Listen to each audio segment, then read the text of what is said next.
Hello मेरे प्यारे भक्तों, तो आज हम लेकर आए हैं महालक्ष्मी व्रत कथा। हिंदू धर्म में हर तीज त्योहार का अपना अलग अलग महत्व होता है।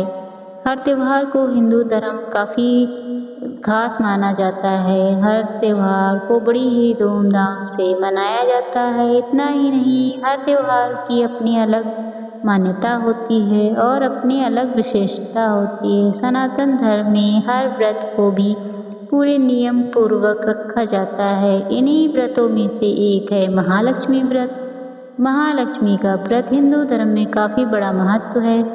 महालक्ष्मी व्रत पूरे 16 दिन चलता है। धर्म ग्रंथों के अनुसार श्राद्ध पक्ष की अष्टमी तिथि बहुत खास होती है, क्योंकि इस दिन 16 दिनों तक चलने वाले महालक्ष्मी व्रत का समापन होता है।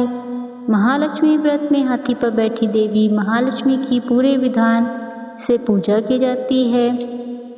इसी कारण इस व्रत को हाथी अष्टमी या हाथी पूजन के नाम से भी जाना जाता है।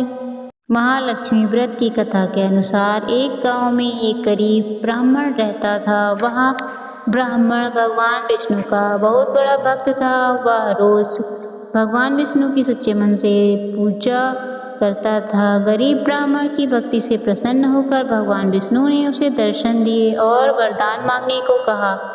उस ब्राह्मण ने लक्ष्मी जी को अपने घर में निवास करने की इच्छा जाहिर की।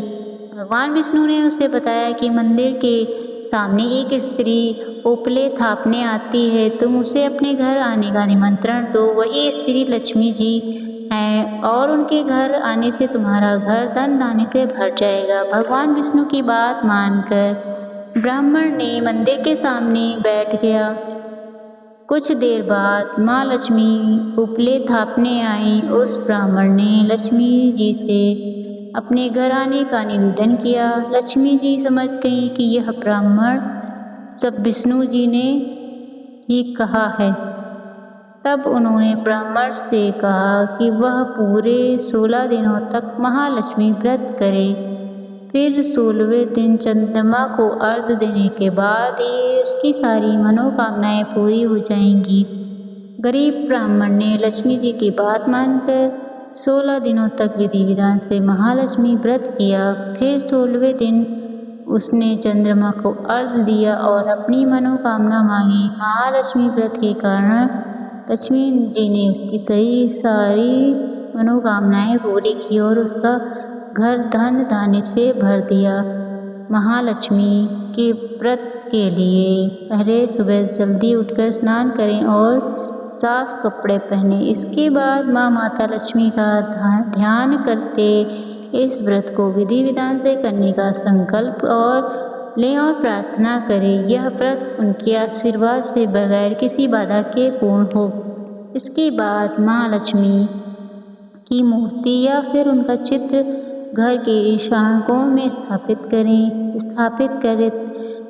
करते समय चौकी या मेज पर पीले रंग का आसन बिछाएं। उसी पर मूर्ति को स्थापित करें। इसके बाद माता की प्रतिमा को गंगा जल से स्नान कराएं। इसके बाद प्रतिमा पर रोली चंदन केसर हल्दी आदि से तिलक करें।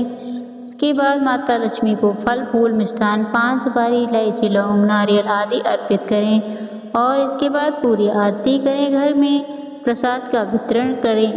अगर आपको ये कहानी अच्छी लगी तो मेरी कहानी को लाइक और मेरे चैनल को सब्सक्राइब करना ना भूलें। धन्यवाद।